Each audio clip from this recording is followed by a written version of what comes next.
This time on Low Boost, we're gonna replace the wheel bearings on our E36 Turbo LS swap. The first thing you wanna do when you're doing this is you wanna make sure it's either your front or your rear wheel bearings. Ask me how I know.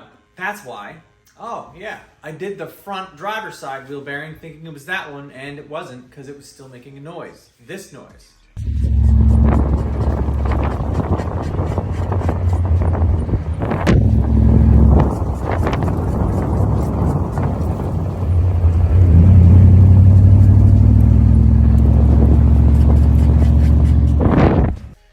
So here we are, back at it again.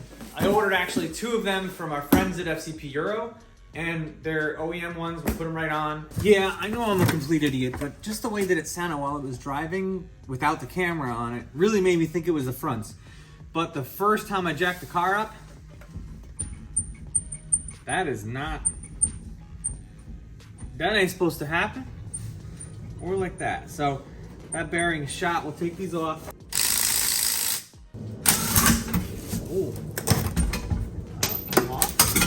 Next, after you get the wheel off, and this little guy here, you got to get out with an Allen key. 16mm bolts to hold the caliper on. Sides, the caliper should come off relatively easy, and then I'm gonna get a jack to probably support the caliper. That way, it's not just being supported by the hose itself. All right, next, you have to remove the axle nut.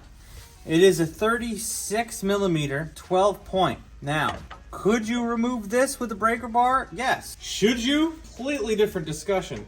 If you haven't gotten an impact gun, like a big boy like this, I suggest you go out and get one. I'm gonna show you what it's like with it. That's why you do it, people. That probably would have taken me an hour to get that off. And it comes off with ease. I think I got a new one to replace it, but this one's actually still in decent shape. So once we do that, we are gonna need some jaw pullers to pull the bearing out. Hopefully everything comes with it. So let's do that next. There are 3 tools that you can use for this that will make your life immensely easier for a project like this. Impact gun, bearing puller kit, and definitely some jaw pullers. I don't know how people do this without it, but people try.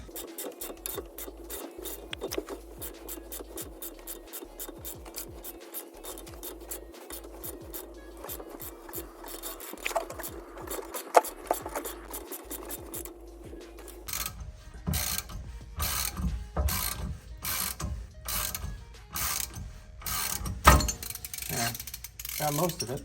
You gotta go ahead and get the inner part out. The best way to go ahead and do this is, these are like snap rings, and you need to get specific pliers for this. Might not do it on the first try, but you wanna get ones that can get in there and grip it nice and good. Sometimes you can get away with needle nose too. But I'll put a link in the description to some snap ring pliers because you wanna make sure you get the proper ones to get these out. All right, took way too many attempts to do this on camera, so I had to do it off camera. That's off. I have a whole new one that's gonna go on, so that's separate. Next, you're gonna get the bearing out. And I think I may have to remove the axle and get a bearing press to get that one out. So there's just no easy way to get the bearing out without taking the axle out. So I'm gonna have to go ahead and remove it. These are actually DSS 1000 horsepower axles.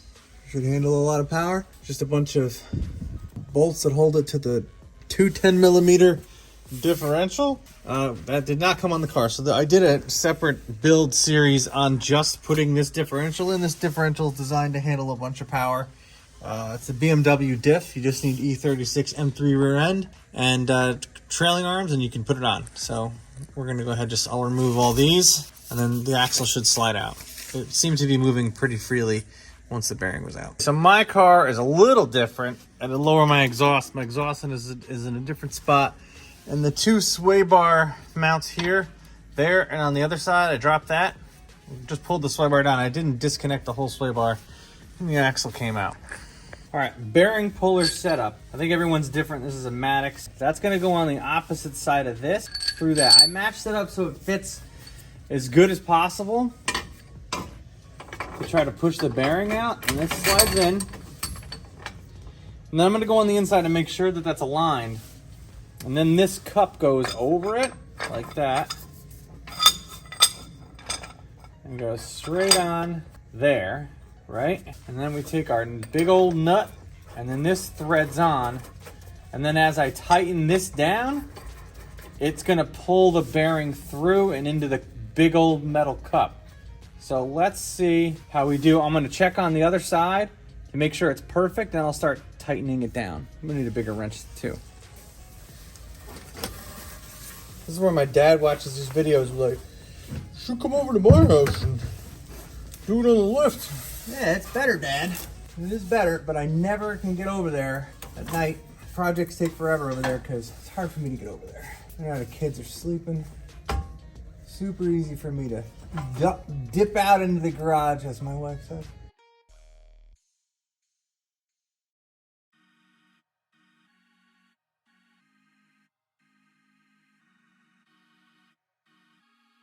So, by doing that,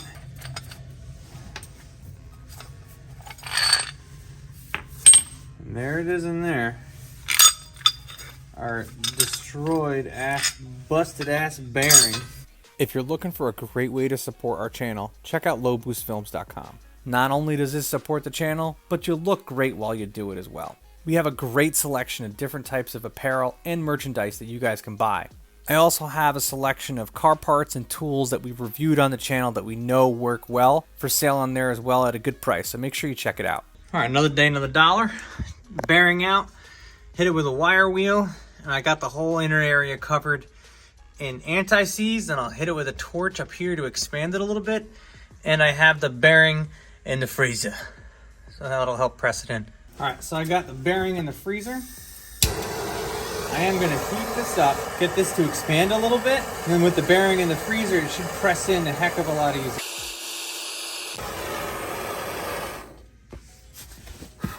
All right. Oh, she cold. She cold. Now, I know some people want to take out the whole control arm and everything. I do think it's easier to do it this way. Just my personal preference.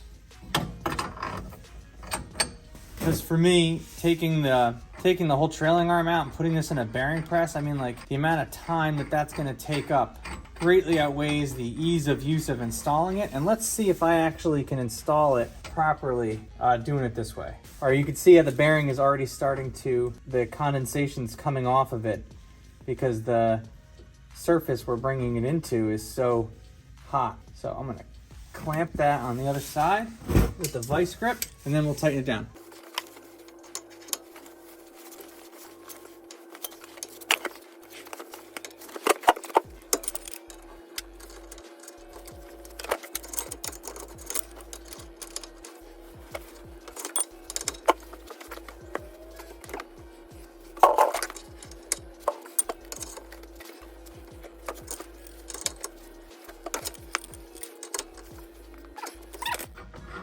This bearing tool is easily the best purchase I've made in a while. You gotta have the right tools to do this shit. If you don't, that kind of stuff, bad things happen if you just hammer it in there, you know? Now that that's in, we're good. We'll put the C-clamp on. I got a new one of these to go on, and then we will put the actual hub on itself, which I have also in the freezer. Hopefully will be a different temperature than this is when we slide it in.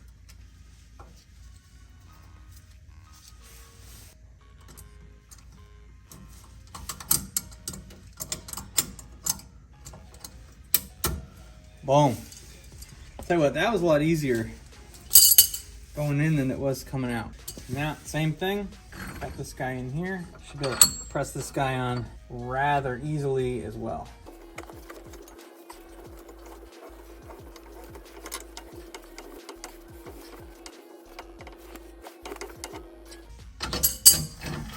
Hub's on. All right, so now we're gonna anti-seize up the inside of this, put the axle back on, finish out putting the rest of the brakes on. I had to beat the absolute out of it. Pardon my French. This goes to 184 foot-pounds, and you want to peen the sides of them in there like that so they cross into each other so it doesn't come off. And now we'll put the brakes on. So with the car back together, I was able to take it to the drag strip, and some of you may already know what happened, but the wheel bearing was fine, my drive shaft was not. I snapped the U-joint right off when I tried to launch it hard here, and my day at the drag strip was done. But don't worry, I'm going to go over a follow-up video very soon on how we went about fixing it and getting a new one. And you guys will see that on the channel very, very soon. So if you haven't already, make sure to hit that subscribe button. In the meantime, I put a video out every single Thursday. If you can't wait until next Thursday, check these videos that I already have ready to go.